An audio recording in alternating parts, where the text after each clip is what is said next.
Hashtag RLP करेगी BJP को साफ। जी हां, यही तो चल रहा है ट्विटर पर। 2 दिन से ट्रेंड हो रहा है और आरएलपी फुल फॉर्म में दिखाई दे रही है। राष्ट्रीय लोकतांत्रिक पार्टी, हनुमान बेनीवाल की पार्टी, जिन्होंने पूरा दमखम झोंक दिया है सोशल मीडिया से लेकर राजनीतिक गलियारों में, सिर्फ और सिर्फ बेनीवाल और कांग्रेस के गठबंधन की चर्चाएं हैं, जिसके कभी भी बंधन होने के आसार हैं। वहीं बीजेपी का सुपड़ा साफ करने की तैयारी ये दोनों मिलकर करने की कोशिशें कर रहे हैं। क्या वाकई में ऐसा संभव हो पाएगा? क्या वाकई में आरएलपी बीजेपी को साफ कर पाएगी? करेंगे इसी मुद्दे पर चर्चा इस वीडियो में, इसलिए बने रहेगा आखिर तक मेरे साथ। नमस्कार, मैं हूं चेतना शर्मा। आप देखना शुरू कर चुके हैं राजस्थान संवाद और इस मुद्दे पर बातचीत करने के लिए मेरे साथ मौजूद है हमारे editor in chief Varun Bhansali ji. Sir, आपका बहुत बहुत स्वागत है। तो सोशल मीडिया पर ये जो हैशटैग ट्रेंड कर रहा है, हैशटैग आरएलपी साफ करेगी बीजेपी, इसी टाइप का कुछ, तो आपको क्या लगता है कि क्या वाकई में ऐसा हो पाएगा? क्योंकि कांग्रेस और बेनीवाल के गठबंधन की चर्चाएं वैसे भी बहुत जोर शोर से चल रही हैं। कुछ लोगों का कहना है कि बिना कांग्रेस और बेनीवाल के गठबंधन के कुछ नहीं हो सकता है, ना कांग्रेस का भला होगा ना बेनीवाल का भला होगा। आपकी क्या राय है? देखिए, लोहे को लोहा काटता है और इसी तरीके से आईटी सेल वाले बीजेपी के लोहे को अब काटने की कोशिश की गई है।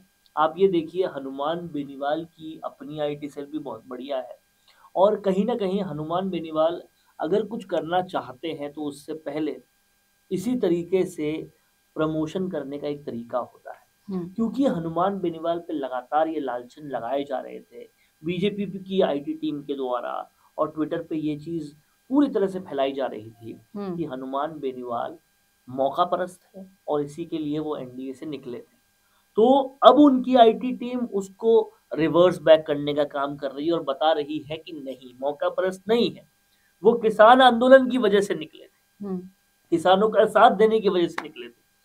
अब बीजेपी की आईटी टीम इस पर पलटवार करेगी, आज नहीं तो कल करेगी, या करना शुरू कर चुकी होगी और पूछ रही होगी कि ठीक है, आप किसान आंदोलन की वजह से बीजेपी से निकले, लेकिन किसान आंदोलन तो वापस ले लिया जी, फिर बीजेपी में क्यों नहीं आए?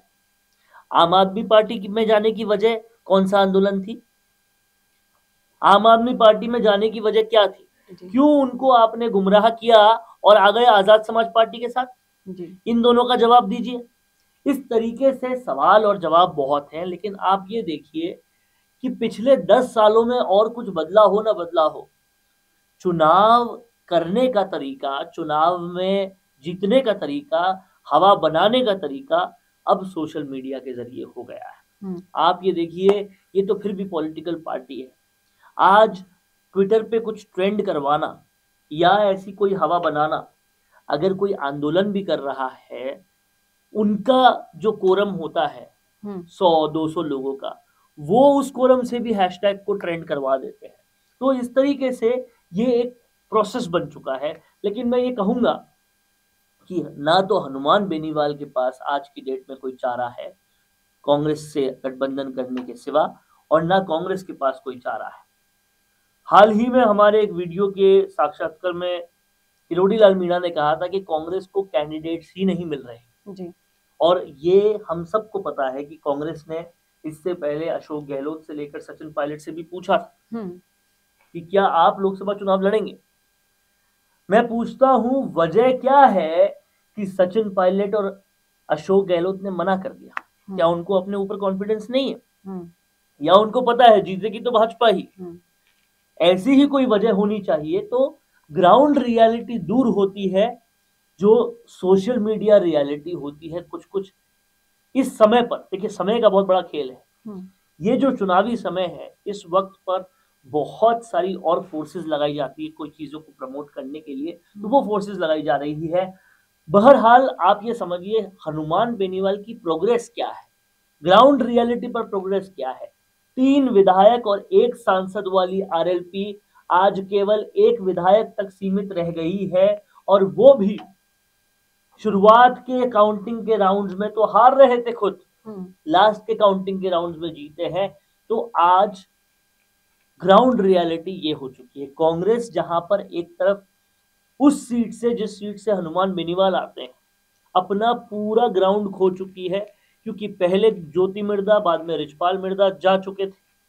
वहीं हनुमान बेनीवाल को समझ में आ गया है कि बहुत आसान नहीं होता जीतना। दूसरा बड़ा पॉइंट ये है कि विधानसभा चुनाव में लोकल मुद्दे इफेक्ट करते हैं, लोकसभा चुनाव में राष्ट्र मुद्दे इफेक्ट करते हैं।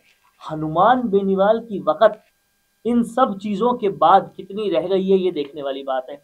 रही बात हनुमान बेनीवाल के किसान नेता होने की, तो लोग आज सवाल पूछ रहे हैं क्या वजह है कि अभी तक जब किसान आंदोलन इस हद तक पहुंच गया है, हनुमान बेनीवाल ने उसका साथ नहीं दिया। जी, और कहीं ना कहीं आप ये देखिए किसान आंदोलन भी है, और अभी पिछले दिनों जो जाटों के तबादलों को लेकर जो राजनीति हुई थी, उसमें भी कहीं ना कहीं जाट समाज से जो नाराजगी जाहिर हो रही है, उस वजह से भी आपको नहीं लगता कि बेनीवाल को फिर से वो सपोर्ट मिल रहा है जो वो खो चुके थे? मैं पूछता हूँ, हनुमान बेनीवाल कहाँ थे इस सब वक्त? कहाँ थे किसान आंदोलन के वक्त? कहाँ थे ये जो तबादलों वाली पॉलिटिक्स हो रही थी उस वक्त? कहाँ थे हाल के तेजाजी सम्मेलन में? क्यों नहीं दिखाई दे रहे हनुमान बेनीवाल कहीं पर भी? क्या ये हनुमान का अनुमान है कि अगर मैंने बीजेपी से ज्यादा दुश्मनी मोल ली तो फिर मेरे साथ कुछ बहुत ज्यादा गड़बड़ हो सकता है, मेरी बची हुई कुर्सी भी जा सकती है? क्यों नहीं हनुमान बेनीवाल या फिर कांग्रेस ने एक सीट भी अभी तक डिक्लेयर की? ये सारी बातें सोचने वाली है, समझने वाली है। फ्रंट फुट पे आके बीजेपी खेल रही है और ये लोग अभी तक यही तय करने में लगे हुए हैं कि स्पिन बॉल फेंके कि फास्ट बॉल। देखिए सीधे सीधे जब हम राजनीति के समीकरणों की बात करते हैं तो बेनीवाल भी कांग्रेस से गठबंधन बिना किसी शर्तों के तो नहीं करेंगे, ये साफ साफ पता है। लेकिन शर्त लगाने के लिए अब उनके पास उतना सामान भी नहीं है कि वो शर्त रखें और वो शर्त मानी ही जाए तब वो माने। अब बहुत ही कम सामान के साथ वो है। लेकिन फिर भी अगर हम बेनीवाल जी को जितना जानते हैं, जितना समझते हैं और जितना राजनीतिक गलियारों में चर्चाएं चल रही हैं, उन सबको अगर एक जगह कर देखते हैं तो बेनीवाल या तो नागौर या फिर बाड़मेर जैसलमेर तक सीमित दिखाई दे रहे हैं। उनका फोकस इन दोनों सीटों पर बना हुआ है और इन दोनों सीटों के गठजोड़ करने के लिए वो कुछ भी करेंगे, ये भी आपको पता है। और इसके लिए अगर उनकी शर्तें कांग्रेस ने मान ली तो आपको क्या लगता है कि क्या फिर कांग्रेस और आरएलपी मिलकर बीजेपी के गेम को बिगाड़ पाएंगे? सवाल इन दोनों सीटों पर भी कांग्रेस भी पूछ रही है आरएलपी से, जब इन दोनों के बीच में नेगोशिएशंस हो रहे होंगे कि अगर तुम नागौर से रखना चाहते हो अपने भाई नारायण बेनीवाल को, तो वो भाई जो तुम्हारे होते हुए विधानसभा नहीं जीता, वो लोकसभा जीत जाएगा प्रधानमंत्री मोदी के होते हुए। और दूसरा सवाल ये पूछ रही होगी कि उमेदाराम बेनीवाल को तुम खड़ा करना चाहते हो ये बाड़मेर जैसलमेर की सीट पर, कैलाश चौधरी जो मंत्री भी रह चुके हैं, जो पिछली बार वहां के सांसद भी थे, उनका टिकट फिर से रिपीट हुआ है। क्या वो डबल इंजन का आदमी जो करवा पाएगा? तुम करवा सकते हो? जी, वाकई में ये सवाल बहुत बड़ा है और ट्विटर पर ट्रेंड कराने से लेकर और जो ग्राउंड लेवल तक का एनालिसिस है वो हमने आपको इस वीडियो में करके दिखाया है। अब आप बताइएगा, अगर आपने देखा ये पूरा वीडियो और इस मुद्दे को अच्छे से जानते हैं, समझते हैं और रखना चाहते हैं अपनी राय भी, तो जरूर लिखिएगा कमेंट बॉक्स में कि आप भी हमारी इस राय से सहमत है। क्या वाकई में आरएलपी और कांग्रेस कर पाएगी बीजेपी का सुपड़ा साफ? बताइएगा जरूर, क्या सोच रहे हैं आप, क्या चल रहा है आपके दिमाग में, सब कुछ लिख डालिएगा कमेंट बॉक्स में। कैसा लगा वीडियो ये जरूर बताइएगा। इस वीडियो को ज्यादा से ज्यादा शेयर करना ना भूलिएगा और ऐसे ही और वीडियोस के लिए देखते रहिए राजस्थान संवाद। नमस्कार। तो आप भी अपने रियल एस्टेट बिजनेस को पुराने तरीकों से प्रमोट कर रहे हैं, तो छोड़िए पुराने तरीके और जुड़िए मिशी मीडिया सॉल्यूशन से। फिर चाहे हो प्रोफेशनल मॉडल से आपकी प्रॉपर्टी को एक्सप्लेन कराना या हाई क्वालिटी कैमरा वर्क से अपना वेंचर दिखाना,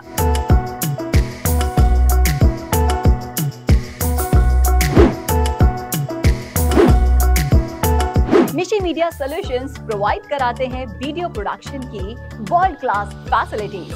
फिर चाहे वो आपकी प्रॉपर्टी का आउटलुक का हो प्रोफेशनल ड्रोन शूट,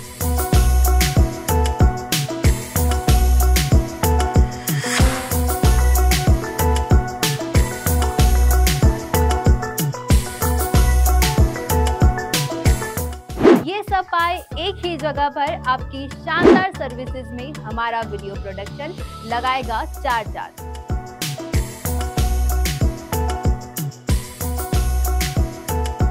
तो सोच कर रहे हैं, आज ही नीचे दिए गए कॉन्टैक्ट्स पर कॉल कीजिए।